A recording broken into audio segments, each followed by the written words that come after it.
Good morning, boys and girls, ladies and gents. It's Corey Wesley coming to you live and in living color from New York, Harlem. To be exact, it's 11:30 a.m. I don't record kitchen table talk on Friday. Sometimes I just need to digress. I made me a frozen margarita. I know it's early in the morning, but sometimes you just got to take care of yourself, and but not to indulge too much during this time because you don't want to escape. You want to be present. You want to be alert. You want to be informed. You need to do your research. I have been trying to share a synopsis of Black history, and hopefully collectively you will understand why we are experiencing the stress that we're experiencing.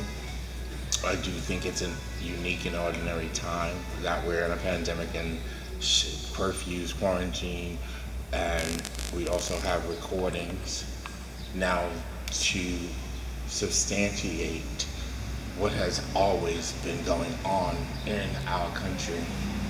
Yesterday's kitchen table talk, I shared that I have been attacked by two Caucasian men, twice in my home. One tried to attempt rape me because I didn't want anal sex, and the other um, was out to attack other people who might have hooked up with his boyfriend, and he attempted to try to kill me. And that one we did call the police, but the other I didn't because I was terrified of the police. One being black, two being gay. You know, cops aren't very nice to gay men, but they also are not obviously nice to black men. So I opted not to call. So these experiences or what's happening on the news, and I know these are snippets and these are also controlled platforms, media. So you have to do your research in order to learn more. But my point was that it triggers people who have been traumatically experienced, who have had racial encounters. It's triggering them, and you have to be patient with anyone African American who might be seeming withdrawn, angry. I don't condone violence. I understand where it's coming from. There's a lot going on in our country, and you have to be careful how you approach these things. People I always see the murder hornets. They're like swarming over people's comments, and they want to tear everything apart that you're saying. They want to change the narrative. They want to distract from your own pain that you're trying to share or hopefully educate and inform others. And if it's frustrating to me when people do it to me, and I've decided that that's not a battle that I'm going to fight. I'm putting the information out for people who want to learn, who are willing to receive the information. Those that are not, who want to negate my narrative, my life experiences, they can be removed. And I urge everyone to do the same. I also feel that you need to take some time off. I realized that I was so engrossed in it because one thing I realized in my own experience through this George Floyd and this pandemic and this massive unveiling of racism, that I also, although I am highly educated in my own history, I wasn't as educated in the sense to understand I didn't connect the dots of how over time this has escalated and not changed. The girl, she's from The Real. I think her name is Amanda. I'm not really sure. She's no longer on there. She said that she knows so much about the Holocaust. And then I started to say, wow, I do know a lot about that because we learned that in school. And I know a lot of Black history. But I wasn't connecting the dots of where the riots coming from, Why are the people hungry to grab stuff? And then watching videos and educating myself and doing my own fact checking. I don't post shit, I don't fact check, and I think a lot of people do that. I don't preach. I'm only, as a black man, I'm sharing my experiences. My experiences matter. People, I used to say all my life, people don't take me serious or they don't hear me. Now I'm realizing why. Because black men have, and black and brown men and women in general, have never been perceived in the light of knowledge, power, educated, and the system has always been against us. The system was already built against us.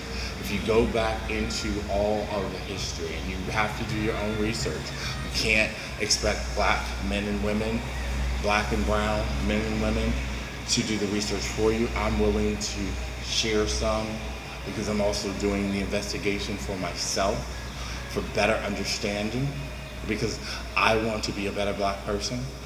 I want to be an informed black person. Not to say that I wasn't in the past.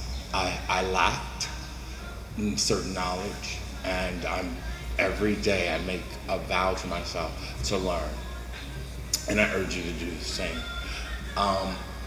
And that's why I'm getting more and more frustrated when white Americans, not all, but Caucasian brothers and sisters come on my platform and start to depict what I'm doing. It's annoying because I know what I'm doing on the background.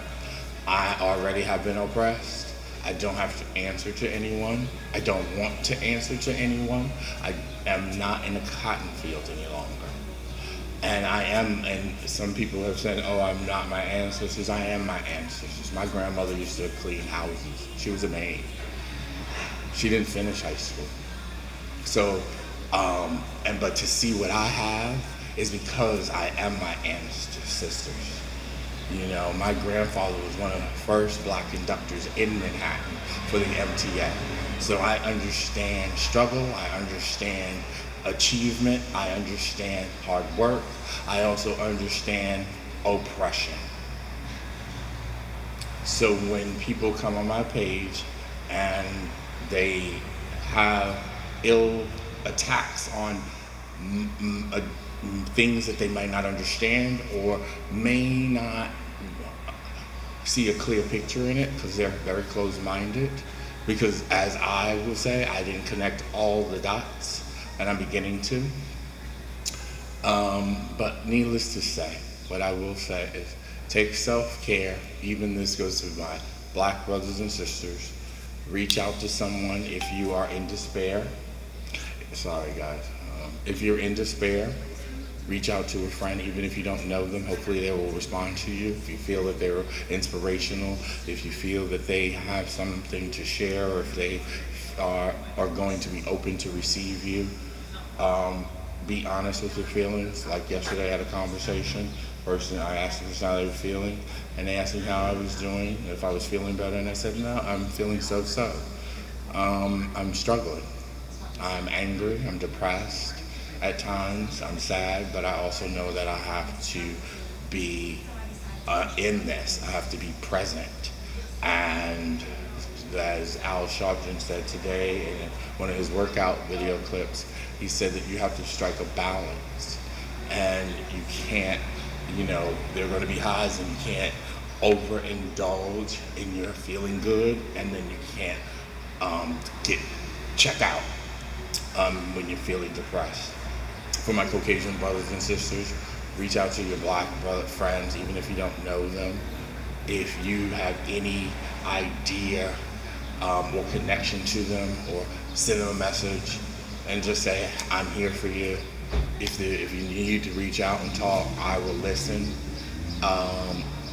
because you can't fight this fight unless you have some personal knowledge or experience, or stories have been shared with you, so that you can go out here and help us, which I always say, black African Americans cannot dismantle racism. It's my Caucasian brothers and sisters, but when you have stories to tell, to share, of the people that you've been connected with validates your strength. It validates you. It gives you the power to help dismantle racism. Take care of yourselves too. Check. Take a break, but don't stop. Digital protesting is just as good as being outside. We are still in a pandemic. I have many of my gay brothers and sisters who are HIV positive. Be careful out here if you are on the front lines, and if you're not on the front line because you have other responsibilities or health issues, fight digitally. Do what you can. I think that's what I wanted to say today. My damn drink is melting. I hope this gives you some inspiration. I have failed my own community. I'm lifting myself up. I am appreciative to all those that are out here. I will say that lastly, I am saddened because I have experienced I have not experienced racial profiling, but I have been attacked by Caucasian men who felt they had the power to overpower me, who did disregard me, who made me feel like I was an object, who made me feel bad about myself. My LGBT community made me feel bad about myself. Because when you see no blacks and you have the comments, oh, I don't date black men, and you have all these negative things about you said to your face, or you have a disagreement in your own house and you say, I'm gonna call the cops, because they know that's the first line of defense, because they can win on that. But as we see, you can actually kill a black man when you do that. And I think my triggering is that I felt helpless in those situations when it happened to me. And every time I see it, it brings back those moments that friends and family would say, go to the police, and I lied and said I did because I was so fearful of going to the police. And so, I end with this. You are worth it. Every dime, every breath, every dime, every dollar, every breath you take, you are worth it. Today is the best day ever. You know why? Because you are a part of it, and you have to be present to be a part of it. Stay blessed, because you're already blessed.